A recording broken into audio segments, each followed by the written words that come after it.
कह साला शोकर वाला के पैसा बाकी बा, खरी वाला के बाकी बा, कुटी वाला सही तगादा कइले बा।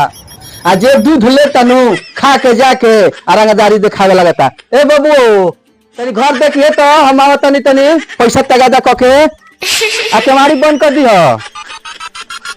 खा के दूध लोग ड्रामा करत घर। अरे बबुआ दूध लिया के खा के घर में ड्रामा कइले बास। पैसा देवे के याद नहीं पड़त। तो बाप कहाँ बा? कहे के जाके कहिए कि चाचा आइल बा, दूध के पैसा आदमी लेके पहुंचा दो, ना तो काल से दूध बंद हो जाई। जो बा जा तो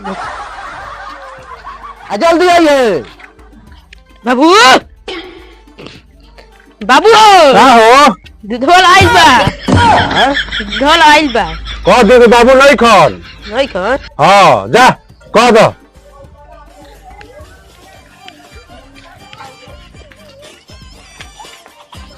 का भई रे बबुआ? बाबू कहलानु कि बाबू घरे नहीं खन जा कह दी ह।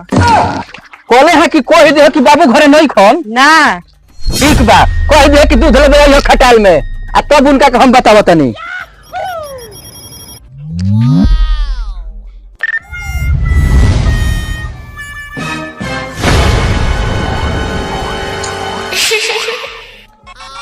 रात से फोन कर तनी ना फोने उठावा तेरे सो ना फोन में से कर तेरे सो।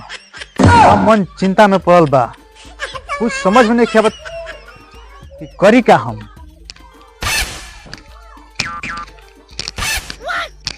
अरे का हो झगड़ू भैया? का हो भाई? का हाल बा?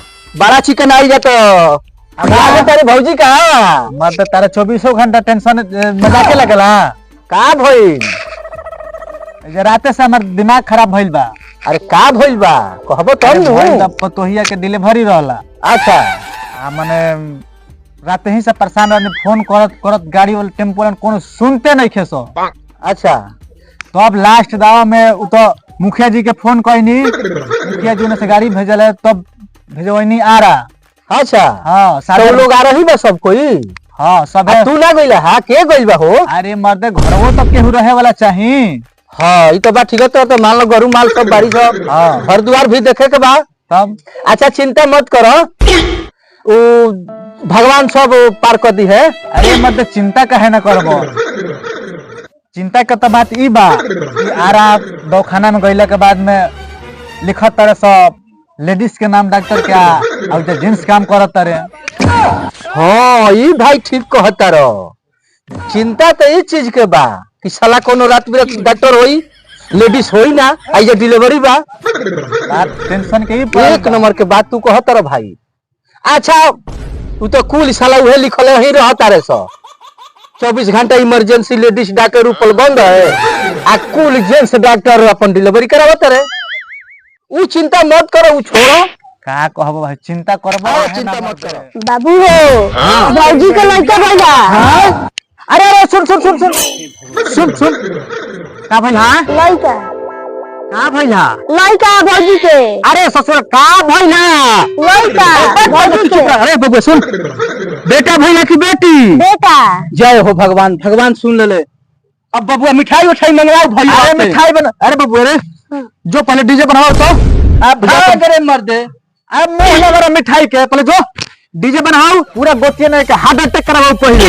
जो जो जल्दी जल्दी डीजे बनाओ जो जो। डीजे मिठाई की टेंशन मत लो, पहले गोतिया ने के हार्ट फेल करो सुना के। जानत नहीं खा मंगारू भाई। अब देखो हमार क्या करबो, गोतिया ने ये लोग के पानी पिया के रख देब। अरे मर्दे लइका भइल बा, खुशी के माहौल बा, कहां से तो तू मिठाई पूरी जलेबी बनवई तो गोटिया पटीदार के खियई तो तू कहत रे कि पानी पिया के रख दे।